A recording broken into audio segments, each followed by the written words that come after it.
Most of the great cities in the world are tourist meccas, drawing hordes of visitors, getting written up in travel magazines and being featured on a number of television shows as a backdrop to the storyline.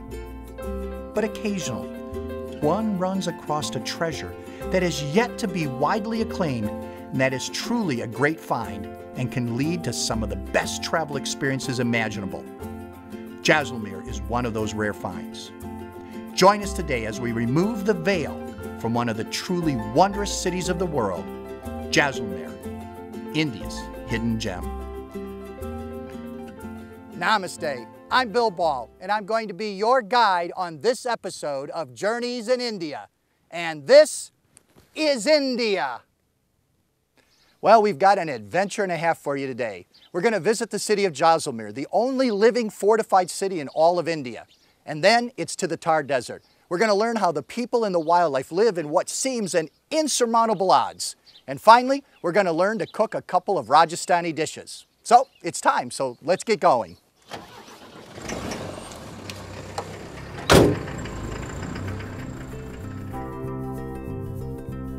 But where to get going? Jaisalmer doesn't make it on all or even many tourist itineraries, which quite frankly is a shame. It is one of those most unique cities of the world. Jaisalmer is located in the state of Rajasthan at the edge of the Thar Desert.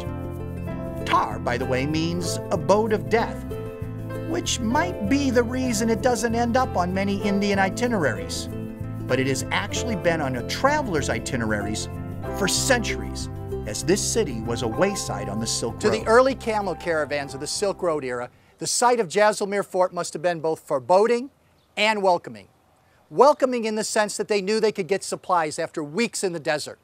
Foreboding because they knew they would have to pay taxes just to pass through the area. But in either case, this was the first step in foreigners visiting this magnificent city.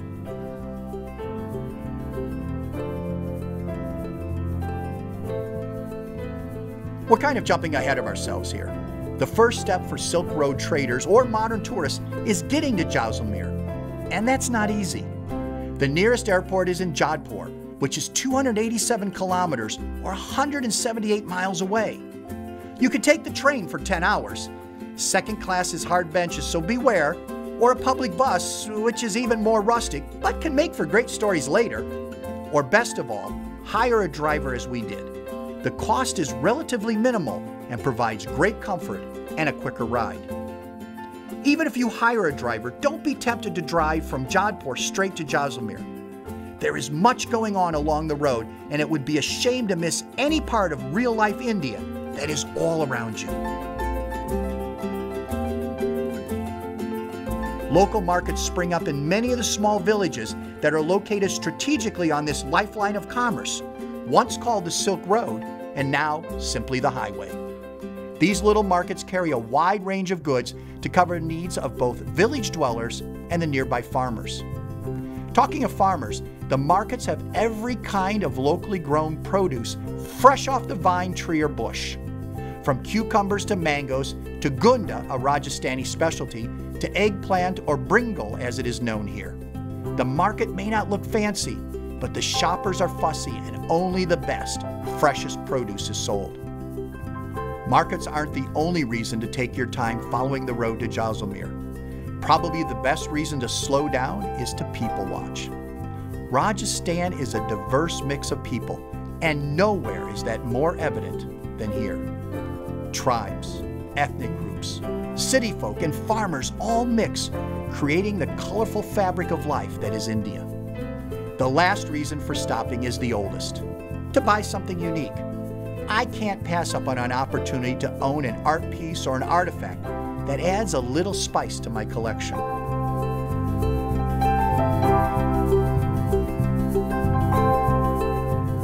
Our driver knows some people in a village along the way and suggests that we stop.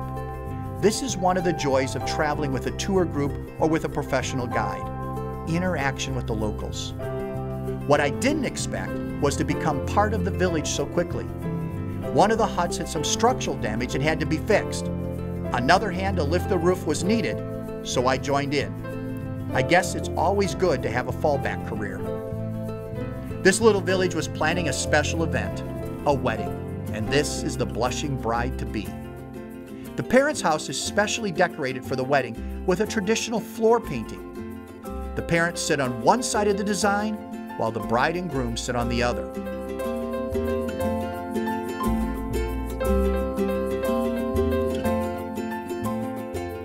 To visit a Rajput village and be part of their lives, if only briefly, is a privilege and should not be taken lightly. If you get a chance to visit a traditional village, always ask for permission before entering huts or photographing the people. Most welcome you like a long-lost friend or even family.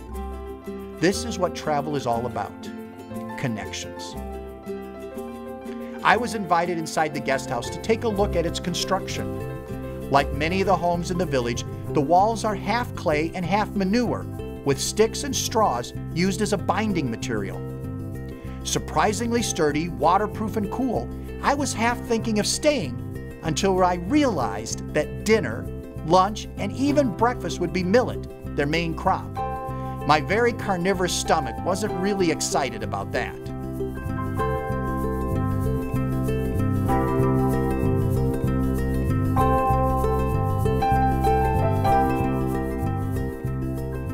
It wasn't long after we left the Rajput village that we arrived at our hotel.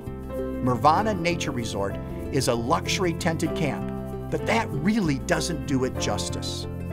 These royal shikar tents have been handcrafted using natural local materials. The tents are on raised marble platforms with both cooling for the hot desert days and heating for the cool desert nights. They have private bathrooms and 24-hour hot and cold water and electricity. The luxury doesn't end there. A high-end modern dining hall is provided for guests, and a lovely pool beckons the would-be swimmer. Since Nirvana is actually set on a working farm, the food is organic with fresh dairy and poultry products. Even a carnivore can appreciate that. I was lucky enough to catch the resort's manager and daughter of the founder. I had heard the resort was eco-friendly and helped the local villages, and I needed to know the meaning behind its name, Nirvana. First off, when we drove in, I noticed we drove through what looked like a farm. Is that correct? Is this surrounded by a farm? Yes, the resort is actually surrounded by a farm. The farm is 109 acres, and the resort is a part of the farm. That's where it gets its name from, Nirvana Nature Resort. What is Nirvana? Nirvana is basically an illusion. We have used two words. Nirvana becomes nirvana and mirage. So we want our guests to experience nirvana in a mirage. What kind of things are grown here on the farm? On the farm, we have a lot of herbal and medicinal plants. We grow some continental vegetables of our own. We grow isabgol. We grow amla, which is an Indian gooseberry, wheat, some rice, and we grow some vegetables that we use as well in the resort. What got the idea for the resort? How did you come up with an idea for a resort?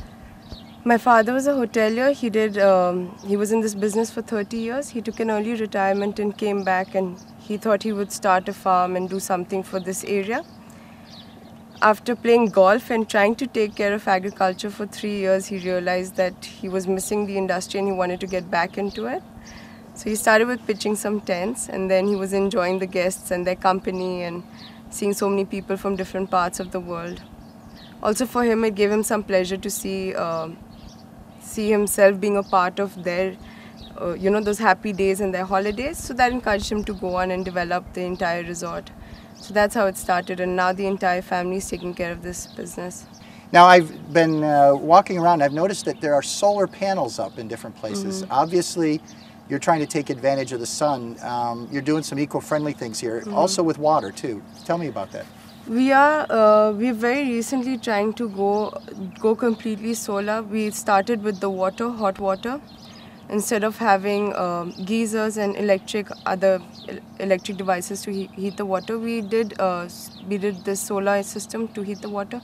And another was we had boilers, which you burn wood fire to use to heat the water. So we have both of them, which are both very eco-friendly. And we are conserving water in the farms. We use drip irrigation and sprinklers only. That controls the water, and the plant gets only as much water as they need, so no water is really being wasted. What we've done is we also use the water, reuse the water that has been used in all the rooms. They go separately into another tank, which is around 30 feet deep. The water is recycled over there and it is used again for the farm after some time. We're doing that with the water in the swimming pool as well. I also noticed the other night we went on a nature safari with the vehicles, and there's quite a bit of wildlife in this area. You would think that this is a desert, nothing can survive, but that's obviously not true. The desert has its own kind of animals, and we have our own fauna as well over here. Some of the commonly sighted animals over here you would see are some endangered species. There's some birds, also migratory birds that come this side in the winters. We have the desert fox, cat. There are a lot of reptiles as well that are very significant to this area. We have deer, then the blue nilgai, which is the black pug over here, chinkaras, different kinds of birds that migrate here, our khurja. We have some bulbuls, we have godawan, the great Indian bustard. So it's good. You can see a lot of wildlife as well over here. Yeah, I mean that's remarkable. Now I noticed that you've got a pretty good sized staff that works here. Now are all these people from this area? Are you helping out the villages in that? Initially what we're doing is whenever we need staff, we first approach the village. The village has been not only a part of this resort, but has been very closely associated with our family.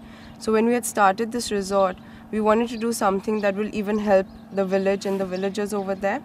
What we do is we try and get all our all the resources that we need over there, including staff or anything else that we need. Sometimes we need extra milk or things like that. We try and get all of that from the village, which helps us and helps them as well. So, but most of the staff is not from there. We do get a lot of people from there, but others are from surrounding villages as well.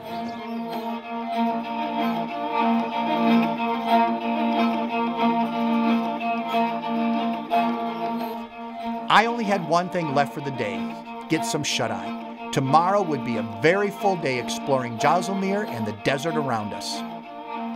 My local guide told me that we had something special to see before we entered the great city walls. I was beginning to wonder if I would ever get to Jaisalmer, but boy was I glad I listened and took the short detour. I have seen a lot in my travels around the world, but this is something not to be missed. First of all, let me tell you what this is. It is called the Garsar Tank. Located about a half a mile from the fort, it played primarily the most vital role in the life of the city. This natural depression was dammed to collect and save every valuable raindrop. Remember, we are in a hot, dry desert, and water is what makes or breaks a city here. Until 1965, this lake was the town's main source of water, and ladies in lovely saris would come twice a day, morning and afternoon, to fetch water. The Garsar tank is named for the far-sighted ruler Marawaho Garsar, who in 1367 built it for the town. Not to say he and his family didn't use it too. He constructed a special balcony over the lake so he could have boat rides during the monsoon season. Hey, why let water go to waste? Because of the importance of water, along the banks of the tank are several temples, mostly dedicated to Vishnu and Lord Shiva. This temple, for instance, is for Shiva. The worshippers ring the bell to awaken the gods before entering the inner sanctum. Here, prayers and meditation are the order of the day. The entrance gate for the temple area has a very interesting story attached to it. This gate, known as the Tilan Gate, was named for a famous court dancer and concubine. She was able to save a small fortune by, it was said, using her charm and expressive dances for the Maharaja. She used some of the money to construct a gate to the tank.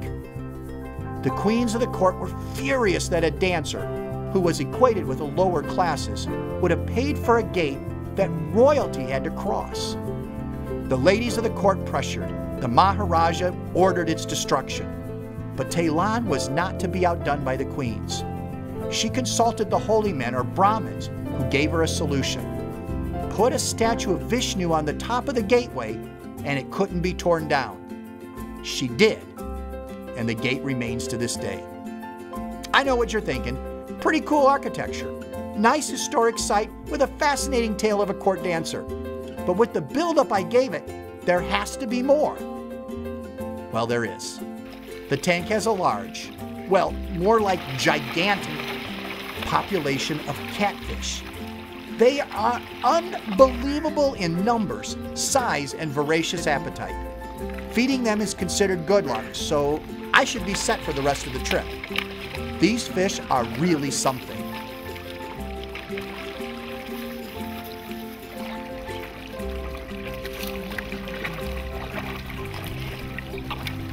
No matter where you come from, whether you're native Indian or foreign visitor, there is one sight that won't fail to amaze you: the Jaisalmer Fort. The statistics alone will astound you. It stands 250 feet above the surrounding country, with 99 stone bastions rising 30+ feet above the hill, built out of solid blocks of stone. It is the second oldest fort in Rajasthan. The fort was built by the Maharaja Jaisal in 1156 AD, or nearly 1,000 years ago. Many of the towers and gates were added in the 16th century. Most remarkable of all, though, is that this is not a museum piece, but a living city. About 5,000 people still live within the walls of this massive ancient fort. That has its pluses and minuses. To many historians and preservationists, this is a big problem. The fort, which had stood fierce desert winds and scorching summer temperatures for 1,000 years, has begun to shift and in some places crumble over the last 20 years. Many people blame it on the sewage system, which leaks water into the fort's foundations. Increased tourism has accelerated this problem with the water use of hotels, restaurants, and shops. These tourist-oriented businesses add nearly 50,000 gallons of water to the already overburdened system. The sewer system may not be the only factor weakening the walls. Climate change has actually increased the amount of rainfall in this area. 1,000 years ago, the Thar Desert averaged less than 10 inches of rain a year. Today, it is not unusual to get 2 or 3 times that much rain. The need for immediate renovation, though, became crystal clear in 2001 when a 7.7 magnitude earthquake hit 200 miles away, cracking the walls in many buildings. The slow decline became an emergency in 2009 when another earthquake hit the region. Though the fort has its challenges, it is a marvel. According to an Indian epic poem, a mystic told Jaisal to build here since the Hindu deity Krishna had blessed the location. The hermit said the fort would be nearly invisible to its enemies. Since the walls of the fort are built of local sandstone, they blend into the cliff face. We've admired the outside of the fort long enough. It's time to get inside and see the treasures of the town. The main entrance to the fort is the Akhi Pole Gate. The road into the fort's precincts twists and turns, going from one gate only to have to enter through yet another. The multiple gates stand testament to the fortified nature of this town. Many bloody battles were fought along these walls, most notably with the invading Mughals. The first major monument upon entering the inner gates are a series of Jain temples. These temples were built by the very rich and influential Jain community. Though Rajputs, the ruling class in Jaisalmer, are not Jains, the financiers were, which gave them considerable power. They received religious freedom and reciprocated by adding a pantheon of Hindu deities, the Rajputs' faith, into their temples.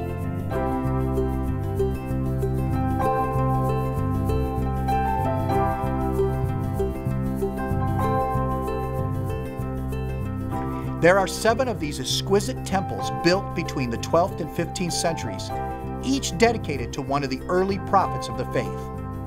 All are decorated with religious deities, celestial nymphs, and statues of Jain saints.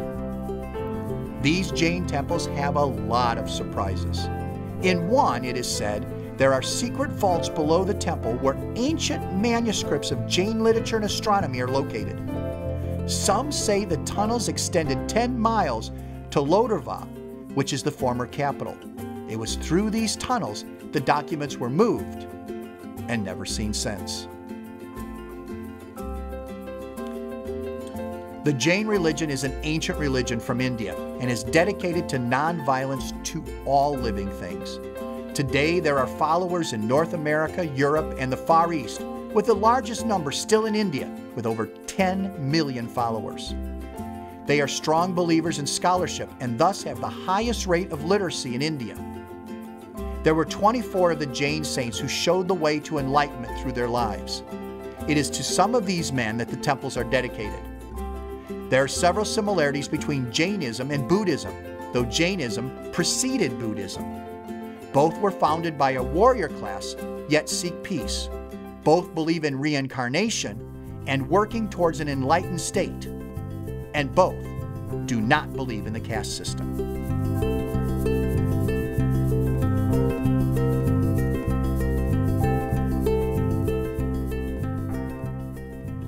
You do not have to understand the intricacies of the Jain religion to admire the craftsmanship of the temples.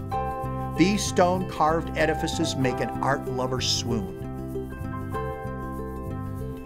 Living and working in one of the only inhabited ancient forts in the world can be gratifying in being able to see these incredible monuments like the Jain Temples every day. But it also has its challenges.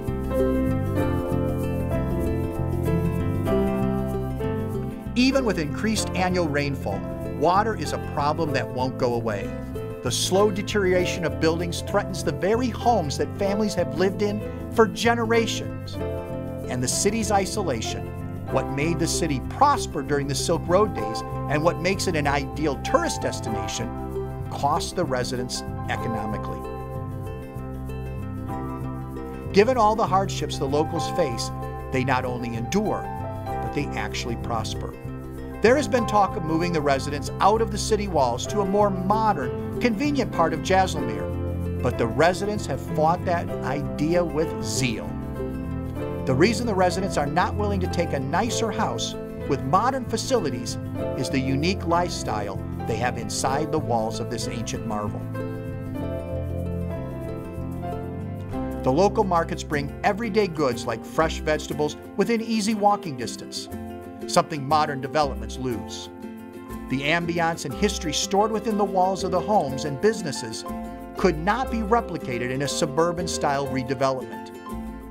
But probably, most of all, is the sense of community that is evident inside the fort's walls. As an example, weddings are big events here. Even though many of these people cannot afford a dowry for a traditional wedding, instead, they paint the outside of the house with a Ganesha to let the neighborhood in on the good news. This homey atmosphere translates well for the visitors in shopping opportunities, historic buildings, and unusual encounters. One type of home that's easy for me to understand why the residents don't want to move out is the hovelis. So first of all, what in the world is a hoveli? They are basically 18th and 19th century mansions built by wealthy traders. Today, many of them still are lived in by the descendants of these economic giants of yesteryear. In general, they are covered with intricate carvings created by skilled Muslim stone carvers for the Hindu traders. The carvings can be so fine, it appears more like lace than stone. Multiple generations live together with separate women's quarters free from the outsider's eyes. The hovelis are in great shape despite the ravages of time, since Jaisalmer stone carvers are still fine artisans and do regular restoration on the mansions.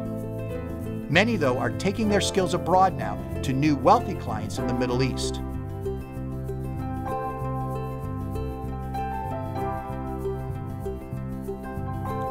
Many of the hovelis are open to the public as a way for the family to continue to afford the upkeep. The owners charge a modest entrance fee and may also have a small shop inside. Visit more than one hoveli. They are all close to one another, since each has its own unique story. One of those most fascinating stories is the dual nature of the Nath Molaji's hoveli. This was probably the last giant hoveli constructed in Jaisalmer before being finished in the middle of the 19th century. This is the best example of fine carving anywhere in India. It was carved by two brothers, each doing one half of the building. The stone block divides the two sides.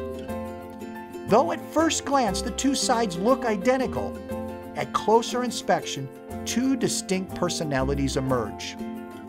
Stars versus flowers. The windows differ. The carved elephants aren't quite the same. The current owner is a descendant of the Nafmal, who had the mansion constructed. The Patwa Haveli has its own interesting tale. In 1974, Indira Gandhi visited Jaisalmer in an attempt to jumpstart tourism. She noticed this Haveli and thought that it would be a showplace for tourism. But there was a small problem. It was packed in tightly by other buildings, so it was nearly impossible to photograph. That problem was promptly solved by tearing down the buildings across the street, opening up the view. Sometimes I see something that just deserves to be shared for its utter strangeness. This is definitely one of those. This man may have the longest mustache in the world. In fact, his father is actually the Guinness Book of World Records holder with a 6-foot 6-inch mustache. The son's mustache is 4 foot 6 inches long. Now, I must ask, is this something or not?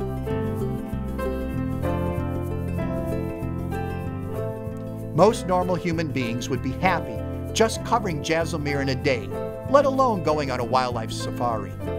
But I know the best time to see animals is dawn and dusk, and I'm not getting up before dawn, so off we go. There is quite a bit of wildlife in the desert. In North America, many animals have adapted to the desert. Coyotes, pronghorn, bighorn sheep, and mule deer, to name a few.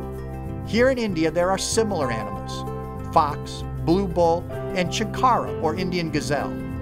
The first big game we come across is the blue bull, or the nilgiri. Blue bull are the largest member of the antelope family found in India. They do surprisingly well in many environments, from forest to wetlands to desert. Their cow-like appearance has been their friend, since Hindus do not kill cows. Blue bulls have survived the growing human population. The other big animal is the chinkara, or Indian gazelle. These graceful creatures have felt the pressure of man much more than the blue bull. Numbers are dropping due to habitat loss. They are an arid species, so they are less adaptable, and of course hunting. Locals refer to them as deer. They are not true deer since they do have horns, not shedding antlers, but they see them as fair game.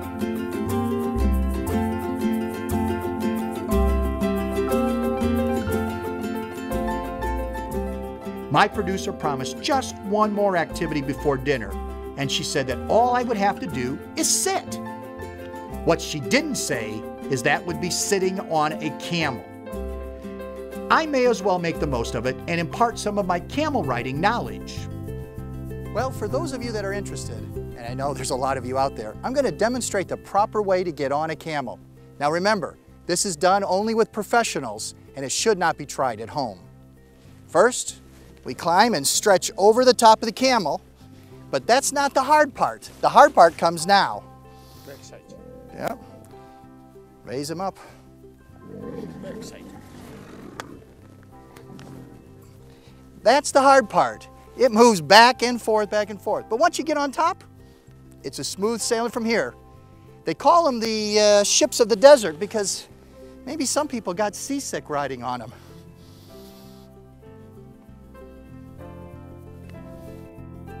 There was a reward though, watching the setting sun from the middle of the Thar Desert. I'm not complaining. Okay, maybe I am just a little bit, but the producer promised that the camel ride was it. All I wanted was a nice meal and downtime. I had already done more than a day's work. But no, one last task, one last shoot.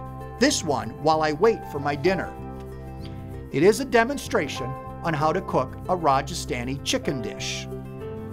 To begin this fabulous chicken dish, the chef brings oil to a boil. He adds onions, and then the boneless chicken is put in the pot. Then it sits 3 to 4 minutes, The spices are stirred in: red chili, turmeric, coriander, salt, yogurt, and an onion base. Cook for an additional 10 minutes. Add garlic. Mix. Cover and finish with 5 more minutes of cooking, and it's ready to eat.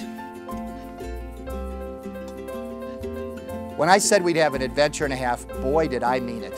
We started out with a little bit of living history at Jaisalmer Fort, where people still live within the walls of the city. Then it was to the Thar Desert and see how the Rajput people still live out in the desert. And then we went and saw wildlife in what was an inhospitable environment, and yet it still thrives. Finally, we learned to cook Rajasthani style. Let's take a look at some of those highlights.